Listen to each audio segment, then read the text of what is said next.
Assalamualaikum warahmatullahi wabarakatuh. Hai, perkenalkan kami dari kelompok 2. Pada podcast kali ini, kami akan membahas mengenai materi pemahaman tentang peserta didik dan pembelajarannya. Selamat mendengarkan.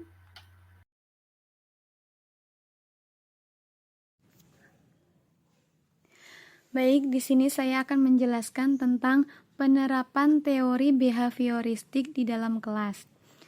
Teori belajar behavioristik adalah teori belajar yang mengedepankan perubahan perilaku siswa sebagai hasil proses pembelajaran. Terjadinya perubahan tingkah laku siswa ini diakibatkan oleh adanya interaksi antara stimulus dan respon. Dengan kata lain, teori belajar behavioristik ini berorientasi pada perilaku yang lebih baik. Jika siswa tidak menunjukkan perubahan setelah diberikan pelajaran, maka menurut teori ini siswa tersebut tidak dapat dikatakan telah belajar dengan baik. Contoh penerapan teori belajar behavioristik di dalam kelas. Yang pertama, guru harus menyusun materi atau bahan ajar secara lengkap, dimulai dari materi sederhana sampai kompleks.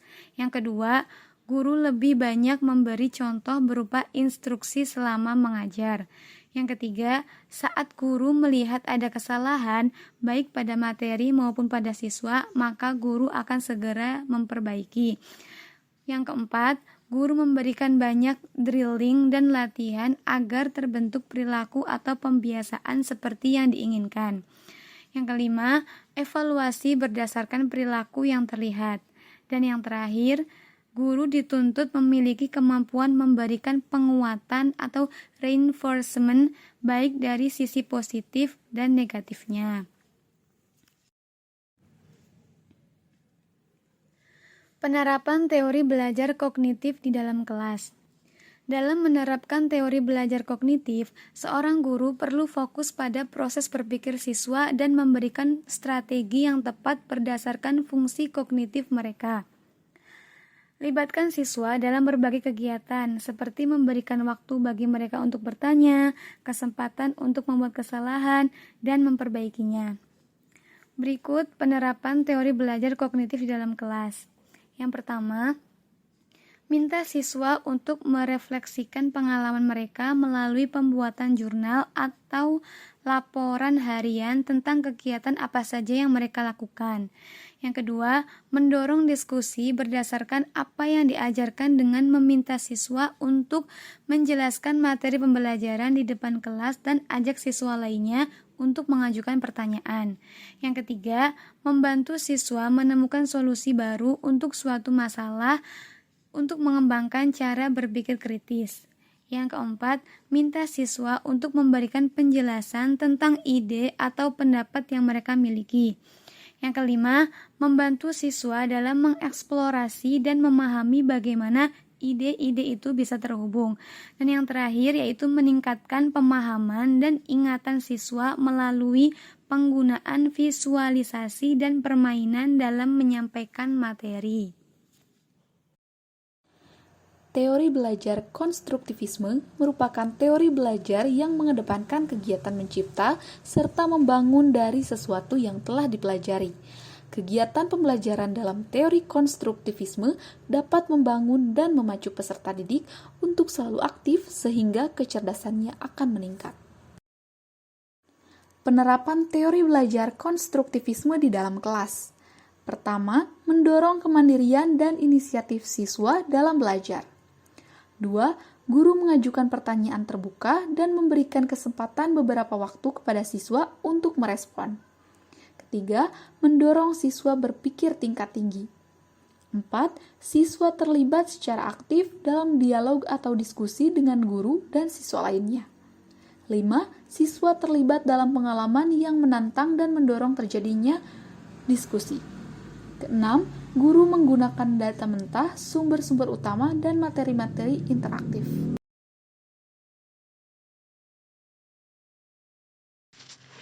Baik, saya akan mencoba untuk menjelaskan pertanyaan nomor 2, yaitu mengenai berikan penjelasan model-model pembelajaran apa saja yang terbentuk berdasarkan prinsip konstruktivisme. Yang pertama ada contextual teaching learning sebagai elaborasi model konstruktivisme. Contextual teaching learning atau yang lebih dikenal dengan CTL merupakan pendekatan pembelajaran yang mengaitkan antara materi pembelajaran dengan situasi dunia nyata yang berkembang dan terjadi di lingkungan sekitar siswa. Sehingga siswa mampu menghubungkan dan menerapkan model kompetensi hasil belajar dengan kehidupan sehari-hari mereka. Pembelajaran dengan pendekatan CTL atau pembelajaran kontekstual memungkinkan proses belajar yang tenang dan menyenangkan, karena proses pembelajaran dilakukan secara ilmiah dan kemudian siswa dapat mempraktikkan secara ilmiah dan kemudian siswa dapat mempraktikkan secara langsung berbagai materi yang telah dipelajarinya. Pembelajaran kontekstual mendorong peserta didik memahami hakikat, makna, dan manfaat belajar sehingga akan memberikan stimulus dan motivasi kepada mereka untuk rajin dan senantiasa belajar. Yang kedua ada problem-based learning. Problem-based learning adalah metode pembelajaran yang dipicu oleh permasalahan yang mendorong siswa untuk belajar dan bekerja kooperatif dalam kelompok untuk mendapatkan solusi, berpikir kritis dan analitis, mampu menetapkan mampu menetapkan serta menggunakan sumber daya pembelajaran yang sesuai. Metode PBL atau pemecahan masalah adalah suatu cara pembelajaran dengan menghadapkan siswa kepada suatu problem atau masalah untuk dipecahkan atau diselesaikan secara konseptual masalah terbuka dalam pembelajaran. Yang ketiga ada inquiry. Menurut Gulo dalam Al-Tabani, menyatakan strategi inquiry berarti suatu rangkaian kegiatan belajar yang melibatkan secara maksimal seluruh kemampuan siswa untuk mencari dan menyelidiki secara sistematis, kritis, logis, analitis, sehingga mereka dapat merumuskan sendiri penemuan-penemuannya dengan penuh percaya diri. Menurut Al-Tabani, inquiry merupakan bagian inti dari kegiatan pembelajaran berbasis kontekstual. Pengetahuan dan keterampilan yang diperoleh siswa diharapkan bukan hasil mengingat seperangkat fakta, melainkan hasil dari menemukan sendiri. Yang keempat, ada kooperatif. Cooperative learning adalah model pembelajaran dengan memberikan tugas kepada siswa yang lebih pandai dalam sebuah kelompok kecil yang hasilnya akan dipresentasikan kepada kelompok lain di dalam kelas. Hasil kelompok tersebut kemudian didalami dan ditanggapi sehingga terjadi proses belajar yang aktif dan dinamis. Pembelajaran konstruktivisme adalah suatu teknik pembelajaran yang melibatkan siswa untuk membina sendiri secara aktif pengetahuan dengan menggunakan pengetahuan yang telah siswa miliki sebelumnya. Model ini sangat bagus karena komunikasi antar siswa secara informal membuat siswa cepat memahami suatu materi yang sedang dibahas. Siswa yang agak terlambat menerima materi pelajaran dengan penjelasan temannya yang lebih pandai akan lebih mudah menerima dan memahami materi yang sedang didiskusikan. Di samping mereka juga terlatih untuk belajar mendengarkan pendapat orang lain.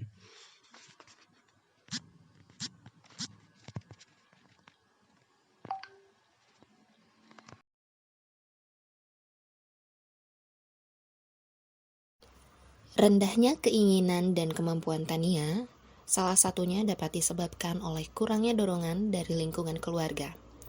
Dengan demikian, kita sebagai guru dapat berkomunikasi dengan orang tua Tania untuk memberikan pemahaman mengenai pentingnya meningkatkan dukungan kepada anak selama proses belajar.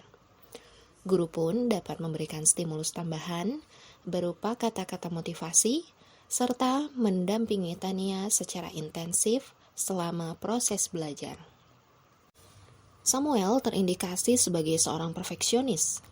Ia menetapkan standar yang tinggi sehingga berambisi untuk selalu mencapai kesempurnaan. Tetapi di sisi lain, ia enggan mengalami kegagalan. Guru dapat mengupayakan proses pembelajaran yang menyenangkan, yang menghindarkan anak dari tekanan, misalnya menyelipkan game dan humor selama belajar. Guru harus menyadari bahwa potensi peserta didik tidak dapat dipaksa untuk selalu sama rata. Lalu, kita dapat berkolaborasi dengan guru BK untuk tindak lanjut yang lebih tepat. Penanganan dengan terapi perilaku kognitif oleh ahli klinis pun dapat diberikan jika memang dipandang perlu. Untuk menyikapi motivasi belajar Sandra, guru dapat membuat pembelajaran dengan gaya pengelompokan. Di dalam kelompok itu, guru menyatukan antara siswa yang mempunyai tingkat keterampilan yang tinggi dengan tingkat yang rendah, agar siswa-siswa masing-masingnya dapat saling belajar. dan jadikan Sandra ini sebagai tutor atau ketua di dalam kelompok tersebut agar dan berikan tantangan-tantangan kepada Sandra agar Sandra tidak cepat mudah bosan karena kalau kita lihat anak yang cenderung meremehkan temannya itu berarti dia mempunyai tingkat keterampilan atau tingkat kemahiran yang tinggi.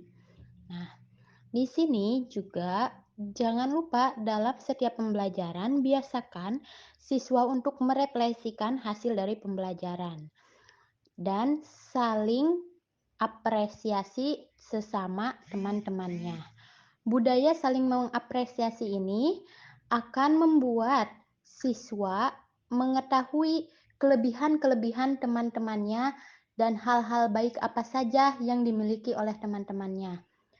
Nah, budaya seperti ini bisa menekan sikap Sandra sebelumnya yang cenderung meremehkan teman-temannya. Dan di sini juga jangan lupa guru harus bisa membudayakan selain saling mengapresiasi juga saling memberikan saran yang membangun. Selanjutnya, jika kita melihat Robert, apa yang harus kita lakukan atau rencanakan dalam pembelajaran? Sepatutnya, jika hal itu terjadi, maka yang harus pertama kali kita lakukan adalah berkonsultasi dengan keluarga yang tinggal bersamanya, yaitu bibinya. Konsultasi apa yang sedang terjadi, mengapa Robert mengalami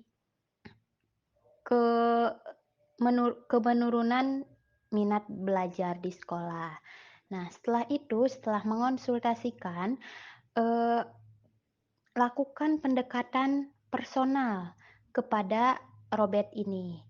Ya, dengarkan apa yang dia utarakan, dengarkan keluh kesahnya, dan cari apa permasalahannya. Juga berikan solusi atau pilihan solusi untuk Robert ini. Juga dalam hal ini kita harus memotivasinya agar minat belajarnya kembali lagi. Nah, biasanya siswa seperti ini bisa kita rangkul lagi dengan cara kita memposisikan diri kita pernah di posisi yang dialami Robert. Nah, menceritakan kisah yang terjadi pada kita sebelumnya, atau tokoh-tokoh sebelumnya yang mengalami permasalahan, yaitu minat belajar yang menurun pada masa-masa itu, dan menceritakan bagaimana cara tokoh-tokoh tersebut menyikapi dan keluar dari permasalahan tersebut. Nah, hal itu sedikit demi sedikit bisa dicerna oleh Robert dan mungkin menjadi inspirasi bagaimana kedepannya Robert dalam menyikapi minat belajarnya yang menurun.